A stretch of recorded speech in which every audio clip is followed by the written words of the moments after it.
Well, welcome everybody. My name is Sally Slavensky, and I'm the program director for the campus Compact EnviroCorps program. And we're so excited you're here today to help celebrate with us Earth Month. And so today, what we're going to be doing, I'm going to start out by just talking about a quote that is kind of near and dear to my heart.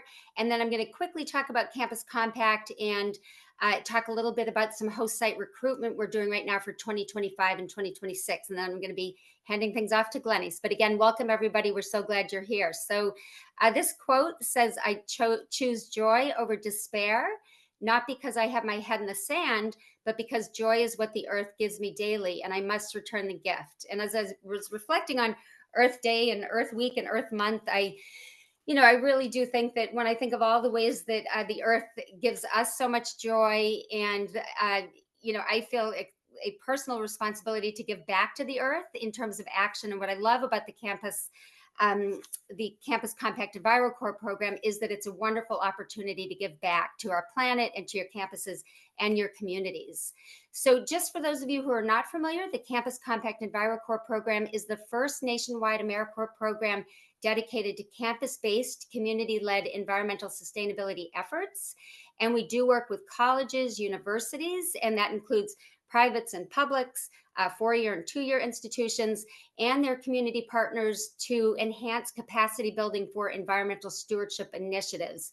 And that capacity building piece is really key. We want to be providing capacity support to campuses and communities to do this great work. And so we are also right now also currently accepting new host site applications for 2025 and 2026. So currently this year we have about 14 campuses from across the country that are working on different initiatives, and we are now actively recruiting new host sites for 2025, 2026. And so what you would be working on if you do come on board, if you're not already a current campus, is you would be really focused on efforts like improving energy efficiency, enhancing natural habitats such as tree planting and planting pollinator gardens, and strengthening environmental education. So we're really trying to raise awareness in communities about the importance of environmental initiatives as well. So if your campus is interested, you'll be seeing shortly in the chat that we encourage you to sign up for an info session. We have 4 different info sessions coming up. One is this Friday, April 25th. We have another on Thursday, May 1st, and one on May 12th, and another on Friday, May 23rd. So again, if you click on the link, you can go ahead and sign up right there. And we'd love to have you join us for that. You can also read through the RFP. So we do have a new RFP for 2025, 2026 that's already prepared. You can certainly look through that and any questions you have. You can also fill out an RFP form, interest form, which so as you go through the RFP, if you've got questions, feel free to put information down on the interest form and how you'd like to reach out to us. And the last thing is that we do have an application that's coming soon. That should be ready by the end of the week or early next week. And so we will be sending out that link as well. And before I turn things over to Glenys, I just really want to thank Glenys and the team for all they do for the EnviroCorps program. And Glenys has done a phenomenal job pulling this event together. So I'm going to go ahead and hand things off to her. So thank you, Glenys. Yeah, thanks, Sally. Hi, everyone. My name is Glenys Gonzalez, and I am one of the program coordinators for the Campus Compact EnviroCorps.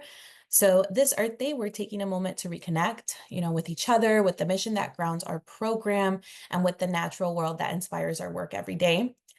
We know that this Earth Day comes at a time of change, shifts in directions that have touched many aspects of our work and stirred up a mix of feelings. We recognize that transitions, especially those beyond our control, can be challenging, and that it's okay to feel that weight because we're only human. And yet, moments like this also remind us why we do what we do. They call us to lean into our values, to stay grounded in our purpose, and to keep moving forward even when the path isn't clear. For CCEC, we're diving into Earth Day as a celebration of that spirit of persistence and care, and the belief that small, meaningful actions can ripple outward in powerful ways. So we want to just talk a little bit about our program goals. Utilizing teams of AmeriCorps members placed at campus host sites throughout the United States. Our goals are to leverage colleges and universities' ability to make an environmental impact through strengthening their connections to the community and building capacity for their campuses and their community partners. We want to increase individual knowledge and behavioral change to impact cost and comfort related to energy usage and to support access to clean air, land, and water. We are striving to increase energy efficiency and cost savings for local communities, improve nature conservation, biodiversity health, and access to clean air, land, and water, and increase training opportunities and professional development resources that generate workforce pathways and lasting investment in their communities for our EnviroCorps members. Now, to support these goals on campuses and in the communities, our CCEC AmeriCorps members plan and develop projects that align with these goals here. So things such as creating pollinator gardens, hosting environmental education events, installing home low-tech interventions such as LED light bulbs, window inserts, and weather stripping in their local communities. So this is a general sense of what our AmeriCorps teams are doing for those who are not familiar with our program. And on the next slide, I just want to take a moment on behalf of CCEC staff, just to acknowledge our incredible core leaders for their energy, for their creativity, and their hard work behind the scenes leading up to today. So Amber, Dan, JJ, and Miranda will have the opportunity to speak about some of the work that CCEC AmeriCorps teams have done so far. And they will also be providing resources on how you can implement individual energy solutions in your home. I would also like to thank all of our AmeriCorps members who have committed to serving in their communities every day. And I leave them with a quote by Steve Pemberton. It says, "Courage is not only about finding bravery for ourselves, it is also about helping others find theirs." So each of you embodies that courage, not just in the work that you do, but in the way that you uplift others around you. So thank you for showing up with heart, for making a difference, and for inspiring others to do the same. Your service really matters, and your impact will ripple far beyond what you can see today. Now, this year, we're honoring EarthDays.org's theme, which is Our Power, Our Planet, as we focus on our power, which is the energy we use every day, and its impact on our planet. So we are reminded that the choices that we make about energy consumption shape the future of our environment. That being said, we will be providing you with a direct link to our energy toolkit at the end of today's session. And this toolkit really does share information about the foundations of energy use, and also how, any energy saving tips that you can implement in your home. If you would like to get more involved this Earth Day, you can also use the event tracker on earthday.org to find local events in your area that are happening this week. I also recommend using Eventbrite to search for local cleanups and workshops in your area, or even some that are online. We're also going to be dedicating some time at the end of today's session to share information on how you can join CCEC for the 2025-26 program year. And so next up, we're just going to go ahead and pass things off to Amber so that we can and start working in our guest speakers. Alrighty, thank you, Glennis. And again, thanks everybody for being here. I really appreciate it. So before we dive into the guest speakers, I do just want to provide a brief disclaimer. And so we are an AmeriCorps program, and AmeriCorps, as part of the executive branch, must comply with all applicable executive orders and memoranda. And so that means any aspects of AmeriCorps grants, awards, which includes projects and activities like these, must be compliant with executive orders. And so for those who are new to CCEC, we have recently made some changes to our program just to remain compliant under the new EOs. And we recognize that certain words, phrases, or framing may cause undue scrutiny and or the perception of non-compliance. So that being said, we've worked hard with our guest speakers today to to ensure a smooth program and ask that any questions that you may have that are against our program policy just be discussed on personal time outside of this call. And so we will provide email addresses for our guest speakers. And so we just encourage you to reach out to them on your own. And then for any questions that are raised during the session, guest speakers and staff will kind of let you know if it teeters on the edge of not being like within compliance. One more little logistic thing. And so after each presentation from our guest speakers, there will be a 10-minute Q&A for you to answer or for you to ask any questions that you may have. And with that, we ask that you hold your questions until that designated Q&A time, or you can always feel free to drop them in the chat and we can raise them once that portion begins. And so now we'll actually start with the speakers. And our very first speaker is Braelei Hardt. They are a freelance wildlife biologist, conservationist, photographer, and naturalist tour guide located in Denver, Colorado. Their interest in the natural world began at a young age that blossomed into a passion for predatory raptors, resulting in an intensive volunteer commitment to the Cascades Raptor Center Education and Rehabilitation Facility in Eugene, Oregon. They received an honors bachelor's in wildlife science and statistics from Oregon State University and a master's in biology from the University of Colorado, where they focused on evolutionary ecology and bioacoustic physics. Now, currently, Braelei focuses on providing scientifically and culturally accurate information on the beautiful landscapes of the world in hopes of inspiring passions for the protection of our fragile ecosystems. So please join me in welcoming Braelei to our virtual podium. Hello, everyone. Very excited to be here. Thank you. Today, I just wanted to give you a brief kind of rundown of my personal story of my work in biology and kind of how I became part of the National Wildlife Federation. So we can go to the next slide, please.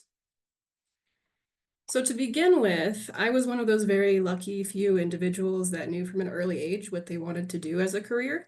I wanted to work with wildlife. I wanted to be out in nature. I wanted to save the planet. And particularly, I wanted to be a biology professor. My first kind of opportunity to get into this space came really early, my freshman year of high school, where I was recruited by my biology teacher into a salmon habitat program run by my local watershed.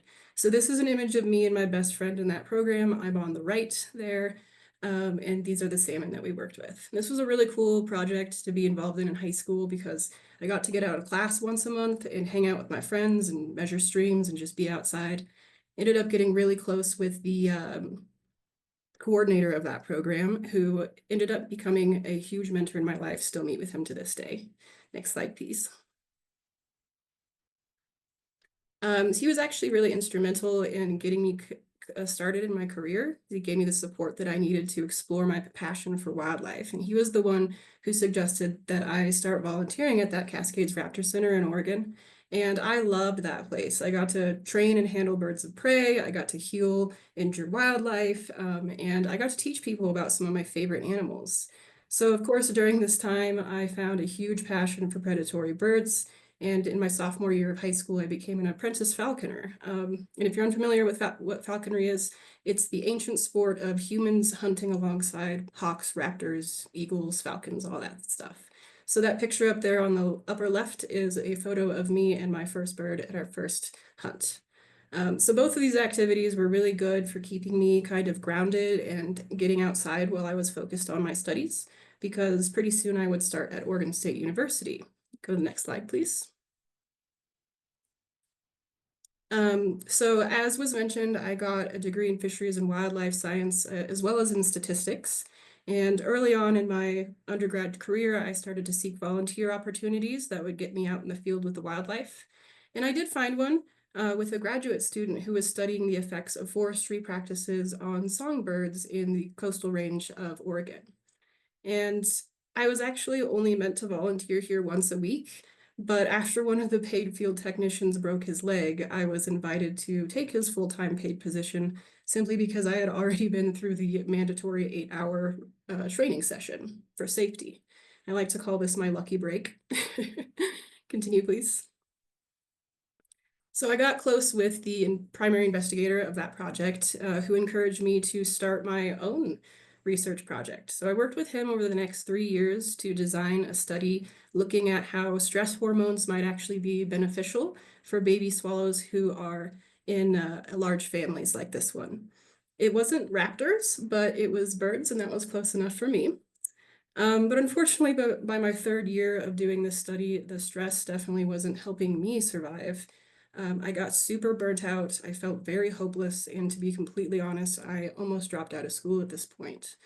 And then I told my advisor about this, who I thought would be mad, but to my shock, he actually agreed. And he said, yeah, take some time off school, go see the world, that I should go out and see to try to remember why I was there in the first place and what I was trying to protect.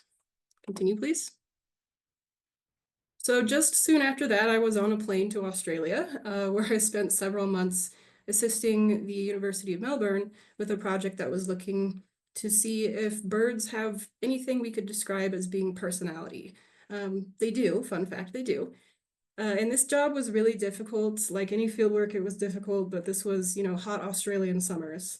But regardless, my advisor ended up being right. This was just the kind of fresh perspective that I needed to be out of the US and to see how other people were handling conservation was really good for me. Continue, please. All right, so after that experience, I went back into school strong and I graduated. And that next year, went straight into another field job. This time it was monitoring endangered piping plovers with Virginia Tech on the beaches of New York. And that year I also had some other job offers in really cool places like Antarctica and China. But to be completely honest, those offers were paid in experience and I needed to be paid in money. So I took the New York job. And I'm actually really glad that I did, because up until then, for whatever reason, I just had zero interest in shorebirds. I actually kind of thought lesser of them for some reason, but getting to spend a lot of time running around on these beaches with these little poof balls on their little stick legs definitely made me appreciate shorebirds and kind of expand my horizons in that way. Continue. So a few months after that, I started my master's program at the University of Northern Colorado, which is where I studied acoustic biophysics. It's a fancy way of saying the physics of the sounds that animals make. And my main project here was to study how the songs of wren species like these might be shaped by the physical environment that they involved in. Unfortunately, though, this project was never completely wrapped up, because this is when we entered, next slide, unprecedented times. Yeah, so in all seriousness, the pandemic had a really profound impact on academia as a whole, but also on my own personal goals. Suddenly, for me, it seemed pretty pointless to stand around spending my time squabbling with a few other scientists about the exact way to measure blur ratios and amplitude envelopes, because out in the real world, the public had lost faith in science. So I felt that my time needed to be put toward trying to restore that faith and conserving what we have in the meantime. So after graduating in 2020, I made the really difficult decision to kind of give up on my childhood dream and leave academia and not get that PhD that I always wanted. Instead, I got 2 part-time jobs. Next slide. The first one was a remote job for the US Fish and Wildlife Service as an endangered species specialist. So here I wrote really extensive reports on species that were at risk of being extinct either locally or in general. And it was really important work and it was very fulfilling, but it was also really difficult, especially during the pandemic. The mental and emotional demand of spending my days in a dark room, writing about precisely how, why, and when these species might go extinct, well, it was just a lot. It was depressing. Go ahead and continue. But I was able to kind of balance that out by taking my second job as a hiking guide in the Colorado Rockies. So I got to spend half of my time at that point convincing the government wildlife was worth saving, and then the other half of my time trying to convince the average tourist that wildlife was worth saving. But I think this one had a better office, as you can see. Next slide. My work as a guide in the Rockies eventually got me noticed by Putney Student Travel, which is a big name tour company for global student expeditions. And I've led 3 expeditions with them so far, 2 in Alaska and 1 in Iceland just this last year. And these are really cool trips because they focus on communication and storytelling as tools for wildlife and environmental conservation. And that's something that ended up really resonating with me. So I started to feel around this time that maybe I could create a career based off of inspiring people to care about the environment. Next slide. So I feel really lucky that in addition to getting to run these tours on occasion, I have found my place in the National Wildlife Federation. Here I'm called an assistant naturalist, but to be honest, I struggle to describe what that means. Essentially, I am an educator, a science advisor, and a content creator all wrapped into one. I have the freedom to explore education in new kind of innovative ways. So I get to write blogs about whatever seems relevant or interesting at the time, and kind of serve as a fact checker for the organization as a whole. But I also get to create things like tip sheets for coexisting with wildlife. I've co-written a show for the Great Courses streaming service that is educational about wildlife. And right now I'm actually currently designing a Dungeons and Dragons game supplement that is based off of the National Wildlife Federation and focuses on conserving endangered species in a fantasy world. Next slide, please. And this kind of concept has become big for me. It's become a bit of a special passion of mine, this concept of gaming for education, because I believe that gaming allows people to experience in a simulation things that they might not ever have the chance to experience in real life. So it's been a great pleasure to have been just recently chosen for the Emerging Wildlife Conservation Leadership Program, which has put myself with a few other amazing emerging conservationists in partnership with this group called CLAWS, that is Communities Living Among Wildlife Sustainably. And CLAWS is a program that works in rural Botswana herding communities who are actively in conflict with lions. So over the last year, my team has been working to create a custom card game where these locals will have to experience life as one of these lions that they're currently in conflict with. The idea is to educate and to expose those locals to lion behavior and ecology so that empathy can be established. So in general, working with these nonprofits, with CLAWS and NWF has been really fantastic for me. I feel like I finally get to make the impact that I was always meant to make. And it's certainly not where I expected to be when I was 16, but I feel happy and fulfilled and supported. And now I get to spend my days sharing my passion for wildlife, helping make the world a better place with some of the most amazing people I've ever met. So you can go to the next one. I think that should be about my time. Here is my information. If you ever want to talk to me about anything personal, go ahead and email me, or Instagram is fine too, if that is easier for you. Thank you.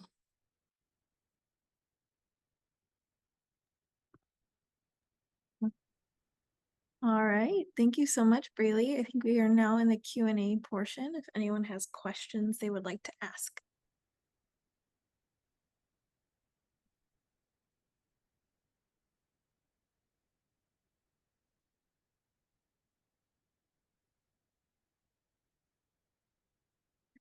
I do have one question for you, Braelei. So it's so cool to see that you were able to turn your passion for the natural world into a career. And just curious what advice you would have for someone trying to do the same thing.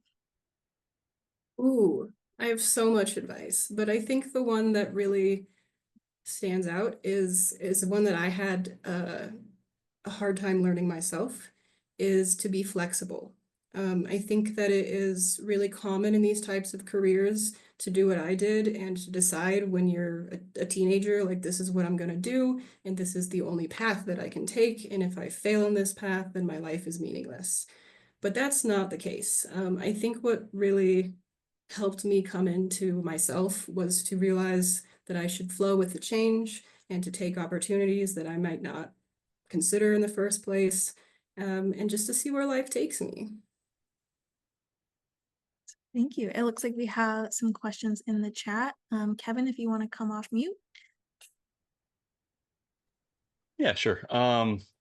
So as a photographer myself, I'm just curious what equipment that you use. That's what piques my interest. So Yeah, no problem. You might be surprised to learn that I use a basic D3400 kit camera. I love photography, but I'm not rich enough to get too invested in it. So I understand. I work with what I have. And it's not the equipment, it's the person using it. So, well, thank you. Mhm. And it looks like we have another question from Sydney. And it says, Hi. Yeah, here, I can give some context. Thank you so much for this presentation. One thing that really spoke out to me is I've been thinking a lot for a while around like how to get a mentor, what it means to have a mentor, like what they can provide for you. And it's not something I've had in my like professional life yet. And I would really love, so I would love for you to talk a little bit more around like how you found this mentorship, how you secured that mentorship, what that relationship looked like in regards to like how often do you meet, what would you talk about, and overall like yeah, how that experience was for you. Yeah, for sure. So that mentorship happened when I mean, it started to bloom when I was young. And I think I've asked him about this, about what made me special compared to the other people. Why do I still get to talk to him? And what he told me, I think, is good advice, which is that you just need to show passion. Once you get the opportunity to meet someone who could become a mentor, you want to be gung-ho, you want to be interested. You don't do the bare minimum. The ways that I've gotten mentors has been like to start on a project with them and then to get so invested in that project that I want to help design the project, or I have these other ideas and we can maybe do this other experiment. Uh, I will admit that it can be very hard, especially if you don't have opportunities to be in these spaces with people who are experienced. If that is the case for you, I would suggest trying to go to any kind of like local convention or like the National Wildlife Federation and all of its partners in the state do not conventions, conferences, sorry, conferences every year. And conferences are kind of scary if you've never been to one, but the best way to be is to just go out and meet as many people as you can, network, follow up, and see if you kind of just mesh with someone personality wise. As for how often we meet now, it is somewhat rare at this point. We probably meet once a year just to kind of check in. But he is still one of those people that I call when I want career advice. So all right, we have Okay. one final question from Cole that says, are there any educational games you recommend or that you think are most effective? yes, my favorite example of this is Wingspan. If you're not familiar, Wingspan is a board game that is based off of bunches of different bird species, and it's not necessarily meant to be an educational tool, but it is based off of foundational biology. And if you're an ornithologist like me and you play this game, you're immediately good at it because you already understand the biology of the birds and all of their abilities make sense for what they do. So that one is kind of my inspiration, I would say.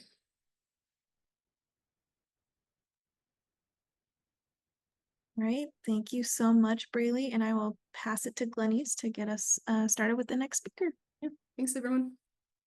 Yeah, thank you so much, Braelei. And thank you everybody for your great questions. Again, if you have any additional ones, you can always feel free to email Braelei. So we'll move on to our next speaker, who is Jane Gilbert. And Jane Gilbert is the world's first chief heat officer in Miami-Dade County in Florida, where she works across departments and partners to address the increasing risks to human health, lives, and livelihoods associated with extreme heat. She has over 30 years of experience in areas such as public-private partnerships and urban resilience. Before Jane joined the county, she served as the City of Miami's first Chief Resilience Officer for 4 years and led the urban resilience strategy, development, and implementation for the City of Miami. Prior to public service, Gilbert led 3 nonprofits and managed environmental, social, and governance work for large corporations. She holds a bachelor's in environmental science from Barnard College and a master's from the Harvard Kennedy School of Government. So yeah, welcome, Jane. Thank you, Amber. It is really a pleasure. Thank all of you for the work you are currently doing. And Braelei, amazing story. I don't have beautiful photos and slides like she does about my journey, so apologies up front. I'm going to share a little bit about my journey and then go into the slides. So like Braelei, I did grow up loving nature, climbing trees, running in the woods, but I would say I did not know what I wanted to do or be when I grew up until I got to college, and in freshman year was asked to write a research paper about anything I wanted, and I ended up writing about the then Interior Secretary James Watt and some of his policies, which were very concerning to me at the time. And so I got very interested in fully researching it and activating it. Anyway, my professor liked it so much, he wanted me to publish it, and that sort of got me on my journey of being very interested in environmental science and how I became a major in that field.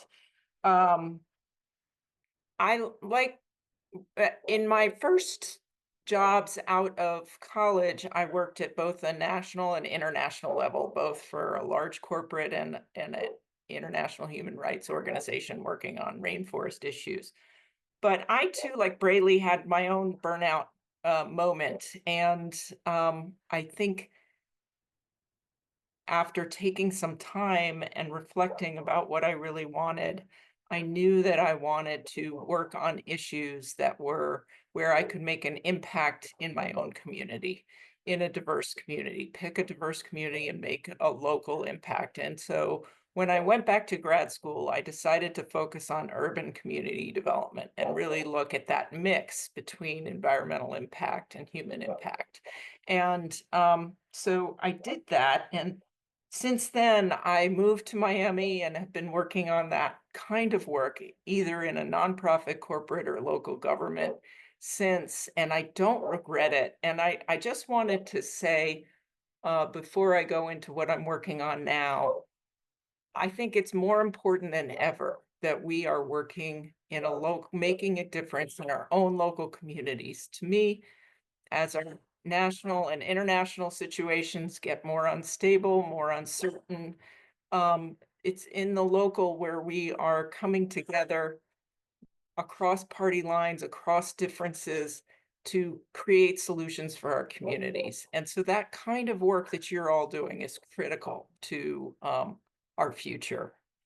So I became the chief heat officer 4 years ago because the mayor heard from our local community and more broadly from national and international organizations about the rising health risks and economic burdens associated with extreme heat. Next slide. Miami-Dade County is known internationally for our risks to sea level rise and hurricanes, and we've been working on those issues for quite some time. I work within an Office of Environmental Risk and Resilience. We have our Resilient 305 strategy, our sea level rise strategy. We have our urban forestry plan, Biscayne Bay work. So the extreme heat action plan is integrated with all of those to look at what are the most important co-benefits we can deliver to our community. Next slide. Extreme heat is the #1 weather-related killer in the world, the United States, and in Miami-Dade County. The heat-related deaths are grossly undercounted, however. And so if we look at the excess heat-related deaths, it's more than all of those combined. Next slide. And it doesn't hit us all equally. Certain people are more sensitive to extreme heat and some are more exposed. Those that can be more sensitive are pregnant people, infants and children, elderly, people with pre-existing conditions. Those that are more exposed are outdoor workers, athletes, unhoused, people with inadequate access to cooling in their home. Next slide. So we've had really hot summers the last 2 summers, totally off the charts. We had 42 days in 2023 with a heat index at or above 105. And last summer, 60 days with a heat index at or above 105. And that did double our emergency department visits. Next slide. And it's getting hotter, both to changing global temperatures, but also locally, how we develop as cities. And so more asphalt, less green, less trees, more waste heat from buildings and cars are making our cities, our urban areas more hot. And there are things that we can do to cool our neighborhoods. Next slide. And it is not equal, the distribution of that canopy in terms of areas. Next slide. We did a study looking at the emergency department visits and hospitalizations by zip code in Miami-Dade County and what the top correlating factors were. And the top two correlating factors were high poverty rates and high land surface temperatures. In other words, our urban heat islands. It was also a high percentage of outdoor workers was also an indicating area. Next slide. So this map shows you the darker red areas are where we had the highest rates of emergency department visits and hospitalizations related to heat. And those areas have those rates at 4 times those in the yellow and light orange. It's a very big disparity. Next slide. So we put together a task force and 15 appointed members. And next slide, the group was very collaborative. We had our place-based foundation, the Miami Foundation, the county, our cities, local community organizations, our university partners, the state health department, National Weather Service, all involved, and they're actually all part of the solution. They're part of our action plan. Next slide. So our action plan is divided into 3 main goal areas: how we inform and prepare people for the increasing risks, how we help people stay cool at home affordably, and a lot of you are doing energy outreach efficiency. I'll talk a little more about that. Make sure that we have backup power for certain facilities to keep people cool in the event of a widespread power outage. And then goal 3 is that urban heat island mitigation, our tree plan, our cool surfaces, and other actions. Next slide. So in goal 1, what have we done so far? We released this plan 2 years ago. We've been reaching our whole population in multiple languages through multiple channels, but concentrating in those zip codes and demographics that we know are most vulnerable. We've also done a series of targeted trainings to prepare community leaders in those vulnerable areas, but also leaders that are in touch with vulnerable populations, summer camp providers, early childhood educators, our outreach teams for the unhoused population. All of them have received trainings, not just about how to prevent heat-related illnesses, but how to notice the signs and how to respond if they see signs of heat exhaustion or heat stroke. We updated our both heat advisory and warning thresholds and protocols, and have done a lot of work. In fact, I did some trainings yesterday with employers about how to keep their employees safe, and released a mini grant program for small businesses around outdoor workers. Next slide. I mentioned cooler homes. I just want to mention that we did work with one of our community-based partners that has an active EnviroCorps program to build an energy coach program where they get trained to be energy auditors and do light touch improvements, and are working with another nonprofit to do more outreach to both renters and homeowners on no and low cost tips for cooling. I'm not going to get into detail, but the next on all of these other things, but next slide. We just released our urban forestry plan. It's a plan on how we could reach our goal of getting to a 30% tree canopy countywide. particularly focusing on those areas that have less than 20% currently. We did double our annual tree planting, focusing on those areas from 8,000 trees planted a year to 16,000 a year, and are giving away an additional 10,000 trees a year. We've been making particular investments around bus shelters and have established partnership with our school district, who owns a lot of land in the areas that we need trees the most, and our faith-based community. We've done plantings and engagement activities at churches in our targeted areas at 4, and we're looking to do more this year. We also, again, have worked with our nonprofits with AmeriCorps volunteers on both ecosystem restoration, forest restoration, and tree planting and engagement activities, and launched a tree leaders program. This is about training people in the communities we need trees the most, about all things trees, and to have them help us recruit and do community-based outreach events at our schools and faith-based communities. And I can go on our different actions, but I want to get to your questions. And so I thank you. Please feel free to reach out. That is my email. That is our website. There's a lot more information on our work there. So thank you. Thank you, Jane. Looks like we have some questions in the chat already. And Ullyott is wondering if you have more information about the energy coach positions. Yeah, so this is a AmeriCorps funded program through the state volunteer Florida program that is funded through AmeriCorps, where they're recruiting 18 to 24-year-olds primarily from Miami-Dade County in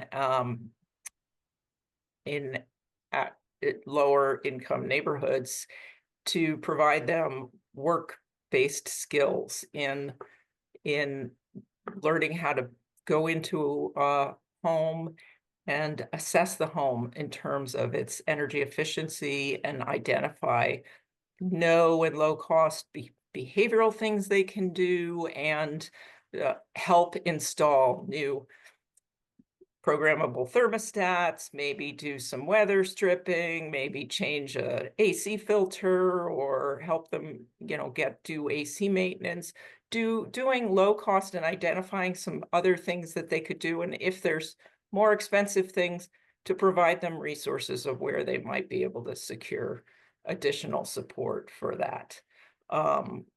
That's really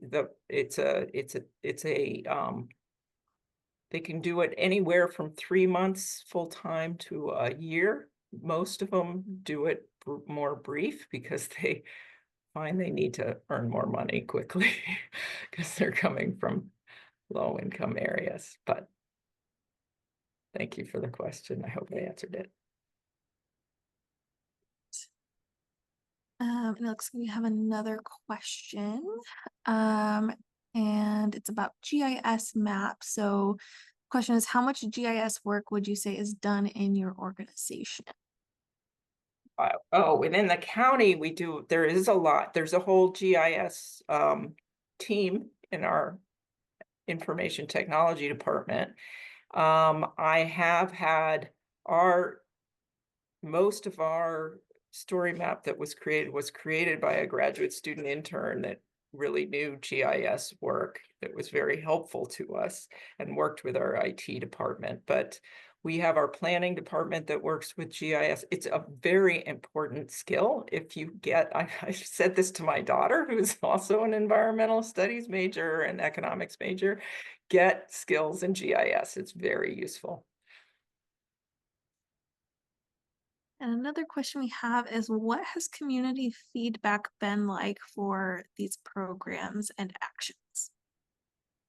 It's been very positive. And I think one of the reasons it's been positive is how much engagement we did from the get-go in creating our plan, because we we engaged hundreds of people in the various workshops with our heat health task force, and a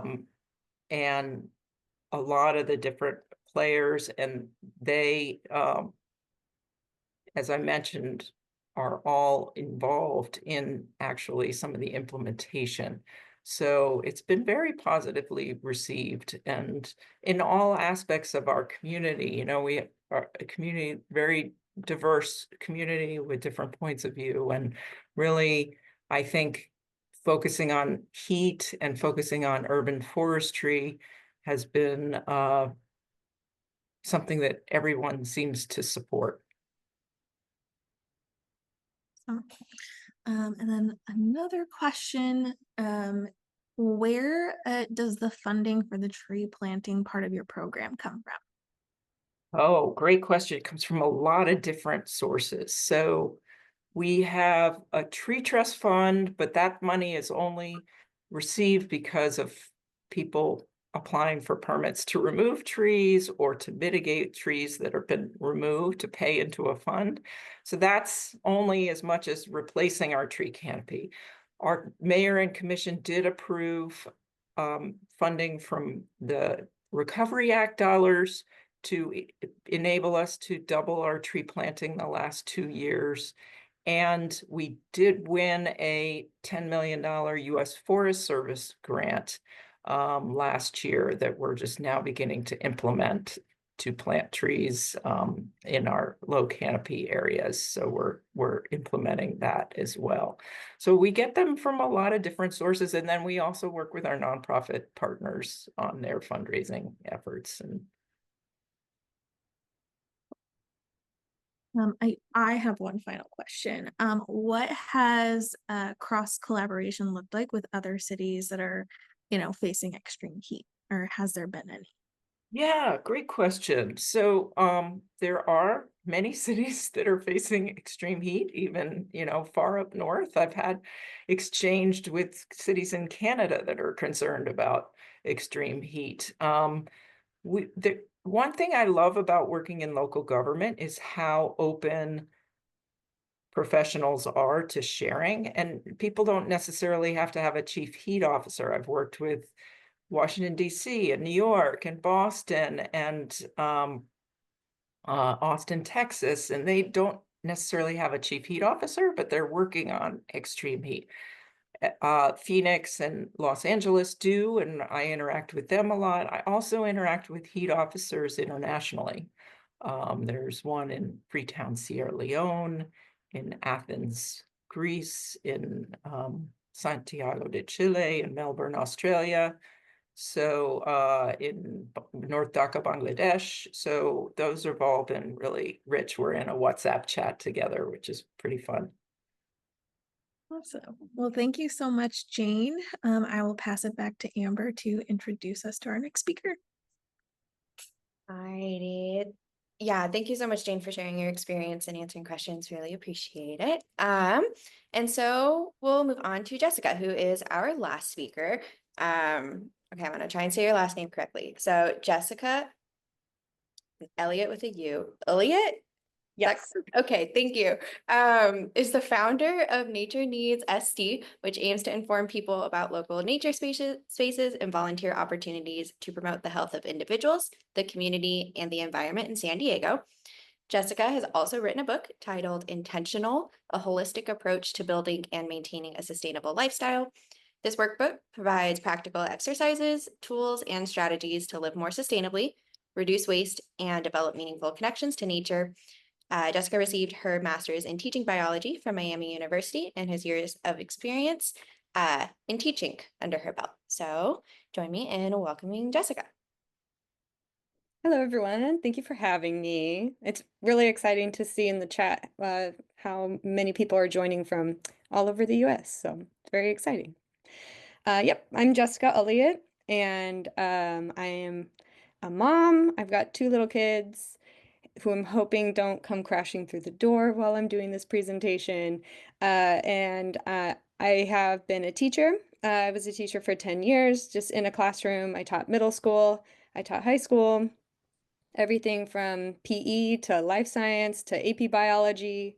I was also an AP reader, and I stopped teaching in 2020. I wanted to be a full-time mom. And during that time, I was finishing my master's degree in teaching biology from the University of Miami in Ohio in partnership with San Diego Wildlife Alliance. And it's a program that exists all over the country. So if you're interested in getting they do two programs. There's one that's more like conservation and one that's more teaching. But Miami University, Ohio, partners with different zoos around the country. So there's a cohort here in San Diego or Southern California. We had people driving from like San Francisco too.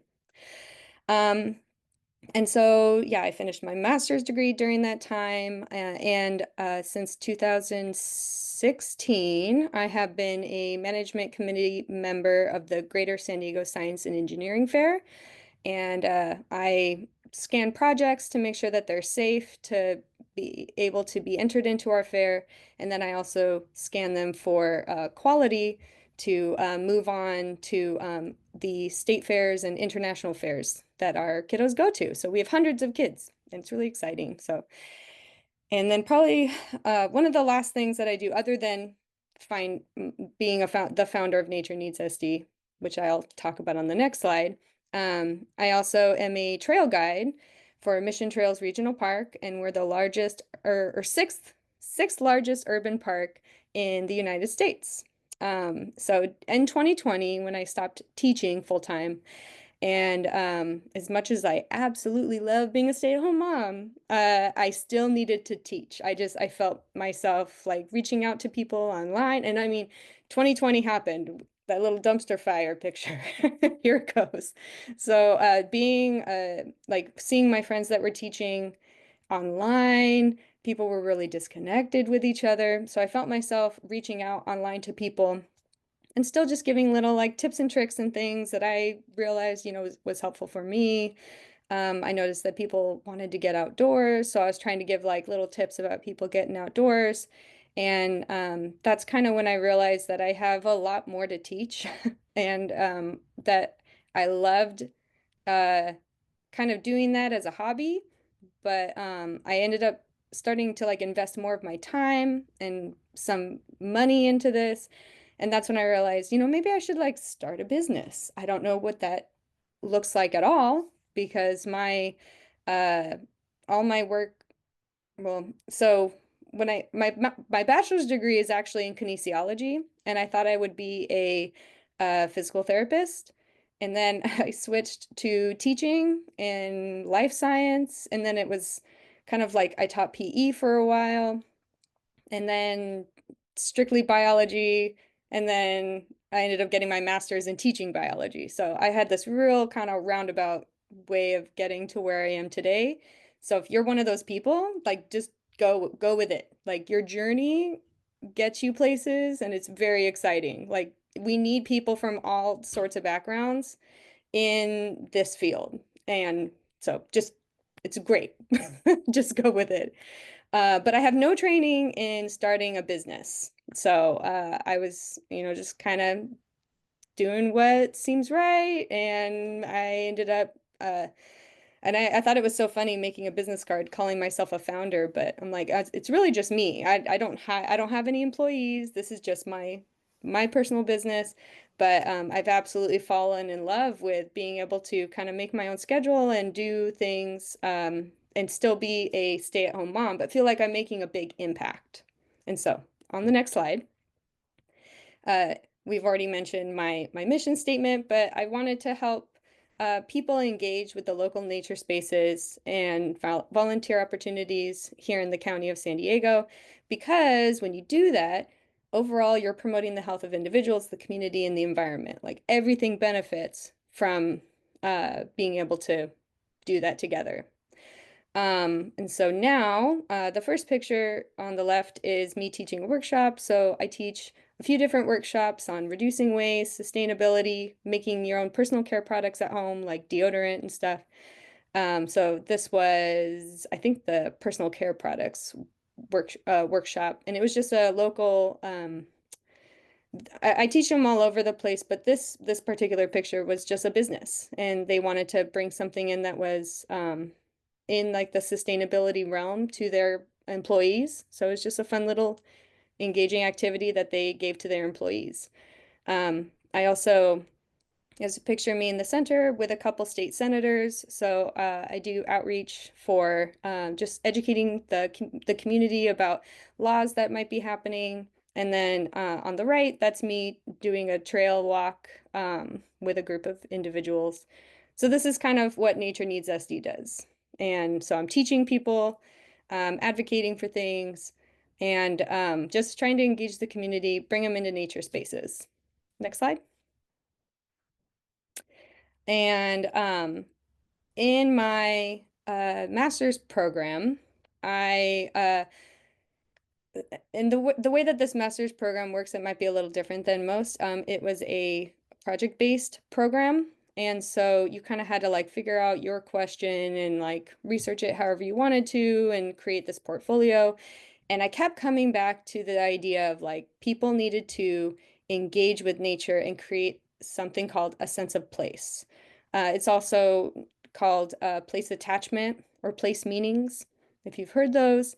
But if you haven't, this is the formal definition. It's the emotive bond that and attachments people develop or experience in particular locations and environments. Residents with a strong sense of place may be more motivated to stay connected to the places that are important to them. And research has shown that people with a greater sense of place are more likely to exhibit environmentally responsible behaviors.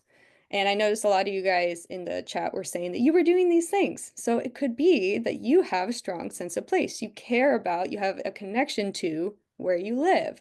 So you're participating in cleanups, volunteering, just general, reducing energy or water consumption.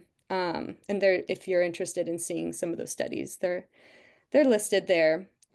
So that was my master's kind of thesis. Like, what am I like? How do I get people to engage in these areas? And then what kind of positive changes come from developing that sense of place? And I'm still figuring that out. So it wasn't just like, oh, it's over and done with. I'm still researching it. So I've been collecting some data. On the next slide. This is just like from a few vendor events that I've done. I have a little, I have them here. These little posters, and I put them out. Oh, look, it's all blurred. There you go. Trying to sort of. Anyway, people can answer a question and stamp it, and then I can kind of collect all that data at the end. But I was curious, like, what is causing people to connect with the place where they live, or I'm sorry, care about the environment, because that's the correlation we're seeing. So if you care about the environment, you have strong place-based attachment. So I was seeing how many people are learning to care about nature by either being in nature. So you see there's a large group of people, that's where it came from, them just spending time in nature. Another one was schools and teachers. So it kind of shows like where we need to like fund. If we want people to be engaging in environmentally responsible activities, they need to care about the environment. They need to have, a sense of place. So if we're placing our funding with environmental education, spending, getting people out into nature, so making trails more accessible, offering docent tours and walks, those are the things that I think we're going to be helping the greater, amount of humanity to actually be, having that positive shift in their normal habits, because we want everybody to be, living more sustainably, but you can't just say like, live more sustainably. Okay, well, you need to like care about why you're doing that in the first place. So this is where it starts. Next slide. So a few ways that I'm doing this. I have an Instagram account where I post different videos, and I really like the format because, again, my background is in like AP biology and PE. So the ability to make like a short length educational video is fantastic for me. So I post a lot of videos on my Instagram account, and I have an Adopt a Highway site. You'll see a little picture there. So I do like, I call it Adopt a Highway Botany. So I'll find a local native species and I'll give a little highlight on it. I talk about recycling, so I have a video there, how to recycle foil properly. So I do these little educational videos that I think are really easy for people to access. And then I also, on my website, have an environmental stewardship calendar. So I look at the whole county of San Diego. I find any type of environmental stewardship that's being, that the different organizations are doing. So it includes, trash cleanups, tree planting, habitat restoration. And then that way people can go access it and find somewhere where they can volunteer. Because again, volunteering, being in, working with an organization, being in the environment, that's what's going to cause you to have more sense of place. Okay, next slide. And then I also wanted to give people the opportunity to kind of take some of it home. So if, we're doing a workshop, that's one tiny little piece of the puzzle, and people sometimes really want more information. So I took all my research that I'd been doing over the last year, probably since 2020 and before, and wrote this book and with an accompanying workbook. That way people had the opportunity to buy it and take it home. I try to make it super cheap or affordable. It's not cheap, it's affordable. And that, because it's not really about me making money. I'd like to make more than the dozens of dollars that I do make, but the idea is I want to get the information out there. So I try to make it as affordable as possible for people. And then I just yesterday, Happy Earth Day to me, received my nature journal for the first time. And I self-publish. I do Barnes & Noble Press, so anyone can publish books. And I just received it, so I was able to look at it for the first time yesterday. So now I have a nature journal that I'm going to have available for people. Again, just ways to get people outdoors, enjoying nature. And one of the organizations that is near and dear to my heart is the San Diego River Park Foundation. So I let everyone know that proceeds benefit the river park that I've been volunteering with for years now. And last slide.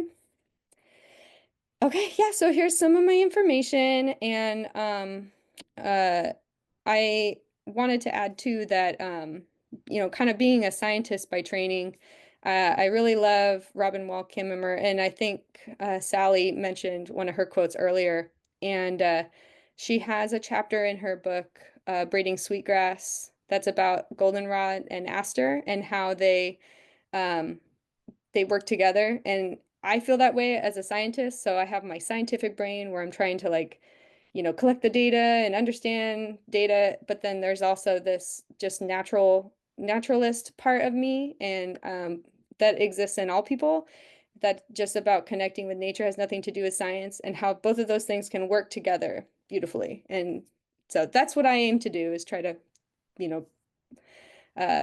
make the science and then the fun naturalist part of me and everybody kind of come together, and we can all grow and learn together. And that's me. All right, thank you, Jessica. Looks like we have some questions in the chat. So Jacqueline is wondering if you can elaborate on the concept of place-based attachment, because our program is working on a project to gauge what increases behavioral change. Yes, that's exactly it.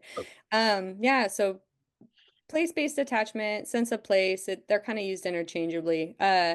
It's the feeling, yeah, it's kind of, I'm trying to come up with a better definition than what is just generally always given, but it's kind of the feeling you have for where you live. So the more attached, or yeah, so the more positive interactions you've had with the place you live, the stronger your place attachment is. So if you've go to the beach, you go hiking, you have your favorite restaurant, you have your favorite coffee house. Like there's places you go and you love it, that those people have a stronger sense of place or place-based attachment.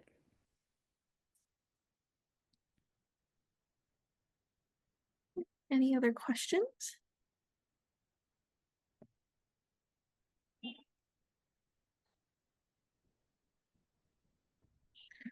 I have one.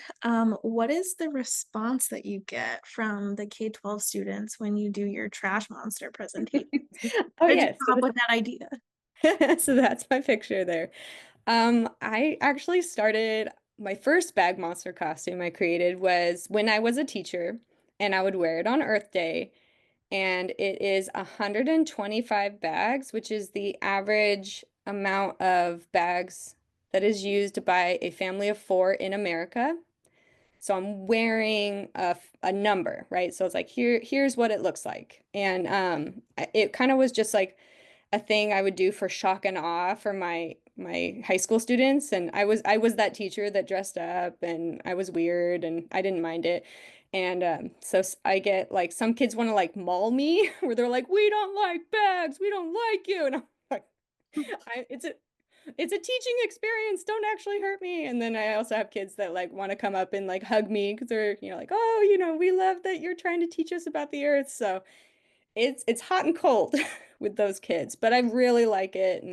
And I just wore it the other day at a shopping market we have over here. They wanted me to table and talk about recycling, so I wore the bag monster costume, and people sometimes just want to come up and take pictures with me, and that's fine too. As long as they want to learn, I'll talk to you. Awesome. And I think we have time for one more question if anyone has any. And if not, I have other questions I can ask as well.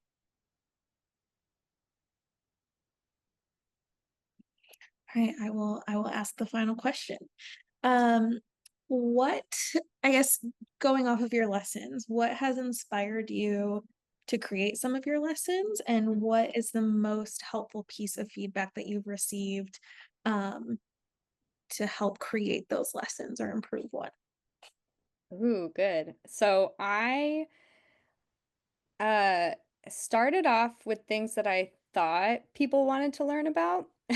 And I think that's kind of the goldenrod and aster thing where my science-based brain was thinking like, oh, well, this is what people need to know. These are the important things. And then over time talking to people, learning that they had what they actually needed. They needed like a softer connection to the information than like me just like throwing numbers and data at them. So that's where I kind of came up with the like DIY personal care products, because people were kind of asking me about like, well, like, could I make things at home? And I'm like, oh yeah, actually I do that. Let me show you that instead of telling you all the information about like how bad recycling is or something, like they didn't care. They wanted to make something cool. And so I started having to shift a little bit and engage people in a way that I guess was a little more fun and less science. And then that's what they ended up really enjoying. And so then when I'm talking to them, then I can talk to them a little bit more about the numbers and why we do this and how impactful it really is. Thank you so much, Jessica. I will pass it back to Amber. Alrighty, so that concludes the speaker component of this celebration. So once again, thank you so much for the 3 speakers for taking the time out and sharing your story, and for everybody that was engaging. Very, very grateful for it. So we are actually going to well, actually, one more last thing. Again, you have their emails. And so if you have any additional questions or things you want to follow up on, feel free to contact. And yeah, we'll shift into looking at some of what CCEC is doing. So I'm going to pass it on to Dan, who is our core leader for communications, to just kind of share what some of our members are currently doing at the host sites. Thanks, Amber. Yeah, just to help close us out, we're going to talk about, just showcase a few of the projects that our CCEC members are doing across the country. So just some of the photos here from projects that members have been getting up to. In the top left here at Kennesaw State University, our members have been creating clothing closets with lightly used clothing for local high school and college students. This helps them to find professional attire for job interviews while reducing waste from fast fashion. The team at St. Lawrence University in Canton, New York is pictured here in the top middle, providing an on-campus workshop about energy efficiency best practices. In the top right, this is a photo of our member at College of the Atlantic in Bar Harbor, Maine, and many of these people are joining us on the call today. Here she's pictured installing insulation to improve the energy efficiency of a campus building. In the bottom right, this is one of our members at Washington, or in the bottom left, excuse me, this is one of our members at Washington University in St. Louis hosting an e-waste event where participants can stop by and drop off used electronics for safe and eco-friendly disposal. To the right of that is another one of our Washington University St. Louis members who is implementing a low-tech intervention at a home in the community. And installing low-tech interventions in households is, of course, one of our core activities at CCEC. And in the bottom right is the team at Stetson University in DeLand, Florida, working on converting an old cattle ranch into a hiking reserve. So that was a really exciting project that they're doing. You can see them here installing an information kiosk. So these are just a few of the projects that our members are working on, as I said, and we couldn't be more proud of our members across the country. They're doing great work for our planet, starting in local communities.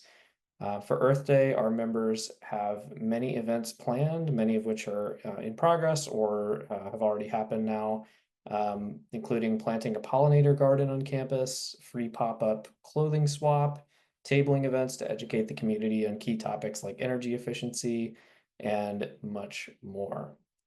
And we're looking forward to seeing all the great things that our members continue to do as they're entering the final months of their service year. We would encourage you as well to think about and reflect on what you and your teams can do for Earth Day.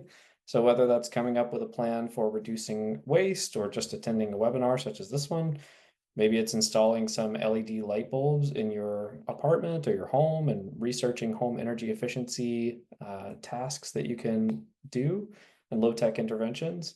Earth Day is a great opportunity to refocus and put an emphasis on protecting the planet to whatever extent is really reasonable in your life. So thank you so much. I'll now pass it to Miranda to talk about some of our energy efficiency work. Hi, I'm Miranda, the Energy Efficiency Core Leader. Fitting with the Earth Day theme, Our Power, Our Planet, we wanted to create an energy toolkit as a resource for households and community members. CCEC members can share this document while tabling and hosting events this Earth Week. It's very approachable and user-friendly. You don't need to have any prior experience with energy efficiency. And then we're sharing the link in the toolkit, but also in the chat, but also I can share this QR code document too if you'd like to share that flyer or like hang it up on campus. So what is energy efficiency? Energy efficiency is using less energy to get something done. And the contents of the toolkit help explain what that looks like in the home. So there are 5 sections in the toolkit, the first being the foundations of energy use, which focuses on the data and fuel sources for residential energy consumption. And then there's a state-based activity that kind of explores the data around consumption for each state, and then also kind of expenditure on different fuel sources. And then next is the importance of energy efficiency and the financial benefits, and I'll talk about those on the next slides. And then we have energy saving tips that are useful for both homeowners and renters. And our final section talks about how our members are conducting home energy visits and the types of low-tech interventions they install to increase energy efficiency. All right, so diving into what does energy efficiency mean and how does it matter? So the first reason energy efficiency is important is it improves health, safety, and comfort. And the best way to kind of back that up is a 2018 report from the American Council for an Energy Efficient Economy. They found that by reducing annual electric consumption by 15% nationally through only energy efficiency measures, we could save 6 American lives daily and avoid $20 billion in spending on health problems. And the specific health savings comes from avoiding 30,000 asthma episodes that result in emergency room visits, fewer heart attacks, and reductions in respiratory illnesses due to improved air quality. The second reason for energy efficiency is it helps the environment by preventing energy waste. In the home, energy waste happens when we have devices plugged in that we don't use, such as, maybe 2020 LED light strips or DVD players. And on an infrastructure level, energy waste comes from electrical system loss that happens from the generation of energy, from the generation of electricity to meet household demand. So when we lower our household demand, we decrease energy waste in the home and on an infrastructure level, which kind of ties into the third reason for energy efficiency, being it strengthens American energy independence. Efficient homes help mitigate the need for foreign energy imports and put less pressure on US power grids. As homes become more energy efficient, so does our energy infrastructure. And the most important factor by far is that it saves households money. Energy efficiency puts money back in your pocket and allows for better control over energy costs and budget. And then on the next slide, it kind of details two charts that help quantify savings. So the chart of the lower 48 states shows how much each state can save by implementing energy efficiency measures. And the savings potential ranges from 17% to 31% of energy bill savings. And in the toolkit, there's a link to go to this chart. And if you click the state, you can see the top 10 best energy efficiency measures for the state and approximately how much you can save by implementing them. And then we also have a chart within the toolkit that talks about the areas of air sealing, regulating temperature, and like lighting and electronics, and it shows different energy efficiency measures and about how much you can save. So I hope you take some time to check it out and are enjoying Earth Week. Thank you. All right, so we are getting ready to wrap up here. I don't think I officially introduced myself, so let me do that real quick. My name is Brianna. I am a program coordinator for CCEC. And as we wrap up, if you are not already involved in our program, we wanted to just provide some ways that you can do that if that's something you're interested in. So if you would like to join us as a host site for the upcoming service year that begins August 25th, we have an RFP or a request for proposal that will drop the link in the chat there for you to read. So you can read that and then submit an interest form. Our priority deadline for host sites is May 30th, and all other applications are accepted on a rolling basis after that. If you want more information or have questions about our program or about becoming a host site, please register for our host site info session that will be led by our program director, Sally. The next session that we have will take place April 25th at noon Eastern, so that's coming up this week. And you can also reach out to our team via email, which will have that information on our last slide. And then if you are not a host site, but you are someone that is interested in becoming a member, on the next slide, we have some information on how to do that as well. So if you would like to join as a member, you can sign up for our next member info session. That will be May 13th at 4 p.m. Eastern. We'll use that time to answer any questions you have and help you see if our program is the right fit for you. And you can get a chance to speak with our current members about their experiences. And that will be led by our program coordinator, Glennis. And if you are not interested in becoming an AmeriCorps member, but know someone that might, please feel free to share this information out with them as well. And if you are interested in a position with CCC, you can submit that interest form by May 30th, and a staff member will reach out to talk to you. And you can also subscribe to our newsletter to hear more about the work our host site teams are doing and any new opportunities that you can be part of. So lots of ways to get connected, lots of ways to be involved, and we hope you take advantage of that. And Finally, just want to give a big thank you to our speakers, to our core leaders, and to Glennis for putting this all together. We are so glad that you all can make it out, and hope that you have a great Earth Day and celebrate in a way that makes sense for you. This is information on how to contact us. So if you have any questions, please feel free to write down this email. You can also go to the Compact website and find our information there. But with that, we will go ahead and end the call. And thank you again for joining us.